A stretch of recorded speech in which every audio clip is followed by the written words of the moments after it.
வாழ்கலமுடன். இன்னொரு இந்த நாளில் சொல்ல வேண்டியது என்னென்னா, ஒரு காலத்தில் சாப்பாடு இல்லை, துணிமணி இல்லை, படுக்க இடம் இல்லை, அலைஞ்சோம். ஆனால் இன்றைக்கி எல்லாம் இருந்து ஏன் அலையிறோன்னா அது பதிவு மட்டும் இருக்குது.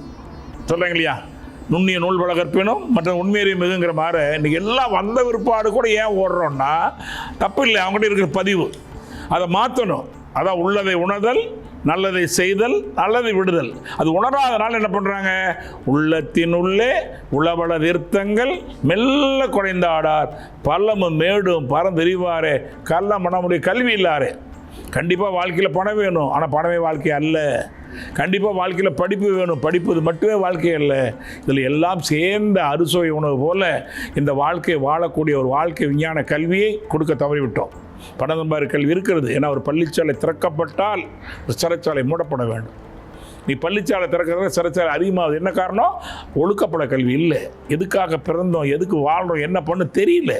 கடைசியில் வருத்தப்படுறாங்க, வாழ்க்கையே வீணாக போச்சுன்னு. ஆனால் முன்னாடியே இதான் நம்ம ஆரம்ப பள்ளிகளிலே இந்த பயிற்சி கொடுக்கப்படுகிறது.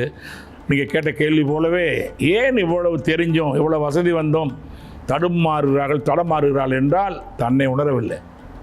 தன்னை உணர்ந்தாங்கன்னா தன்னை எங்கிருந்து வந்தோம், எங்கே வாழ்கிறோம், எங்கே போகிறோன்னு தெரியும்.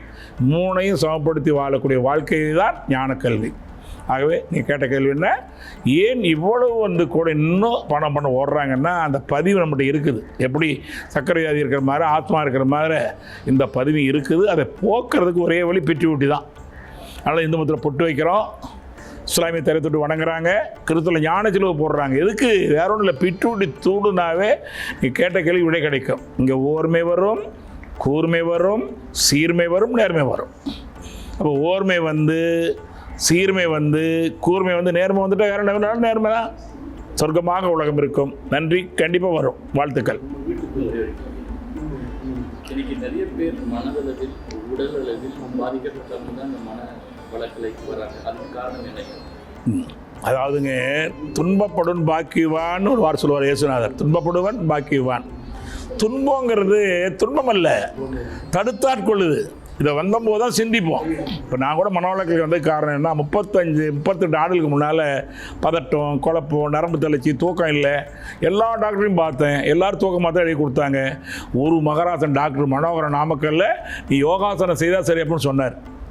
அது சொன்ன உடனே என்ன பண்ணோம், ஓடி வந்தோம். இன்னை வரைக்கும் விடாமல் செய்கிறோம். ஏன், எனக்கு அது துன்பம் இருந்ததுனால தான். அதனால் பெரும்பாலும் எதுவுமே கடவுளை கும்பிட எதுக்கு போடுறோம், நமக்கு தேவை இருக்குன்னு கேட்க தானே போகிறோம்.